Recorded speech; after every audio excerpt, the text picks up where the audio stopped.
This is breaking news from News 8. Thank you all for joining us this Friday, News 8 at noon. I'm Brennan Summers. Our breaking story at this hour, Kelvin Vickers, now a convicted killer, found guilty for the murders of 3 men, including Rochester police officer Anthony Mazurkowitz. The jury delivered that partial verdict this morning, but the jurors remain deadlocked on 2 other charges. We have Adam Chodak live at the Hall of Justice. And Adam, the big takeaway so far here is Vickers is going to prison for the murders of Mazurkowitz and these 2 other victims, right? Absolutely, Brennan. At the end of the day, the jury decided it was Kelvin Vickers who murdered Richard Kalinj and Mygel Rand last year in the city of Rochester, and they decided it was Kelvin Vickers who then 2 days later murdered Officer Anthony Mazurkowitz and shot and injured Officer Sino Sang. Now, because of that determination, the jury found Kelvin Vickers guilty of first-degree murder for the first 2 killings and second-degree murder for Mazurkowitz. The jury is hung up on what's called aggravated murder and attempted aggravated murder. And they have to believe that Vickers knew or likely knew Mazurkowitz and Sang were officers when he shot them.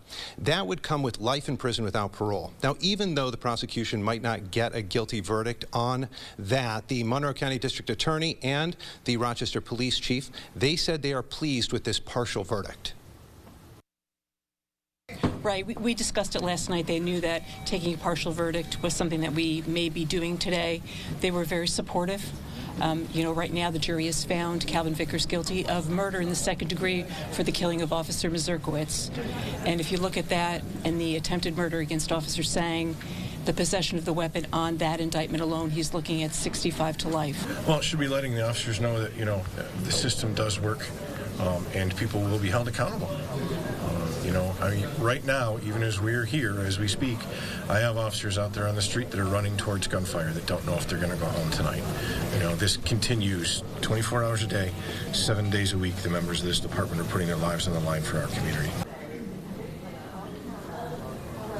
Now, the prosecution says because they asked for and they received this partial verdict, if the jury remains hung on the aggravated murder and attempted aggravated murder charges, counts, they cannot bring them back, can't bring Vickers back and retry him on those charges. The defense attorney, Mike Sciano, came out just a few minutes ago and says it doesn't matter. He said they're wasting their time at this point because right now Vickers is looking at a tremendous amount of time in prison, even without those 2 counts. We're going to have to wait to see what the jury decides in all this. Reporting live from the Hall of Justice, Adam Chodak, News 8. Brendan, back to you. All right, Adam, thank you. Jurors deliberating that again right now. We'll keep you updated here at News 8 on these breaking developments if we get a verdict on those 2 other aggravated charges coming up this afternoon. Stay with us throughout the day, on air and online at rochesterfirst.com.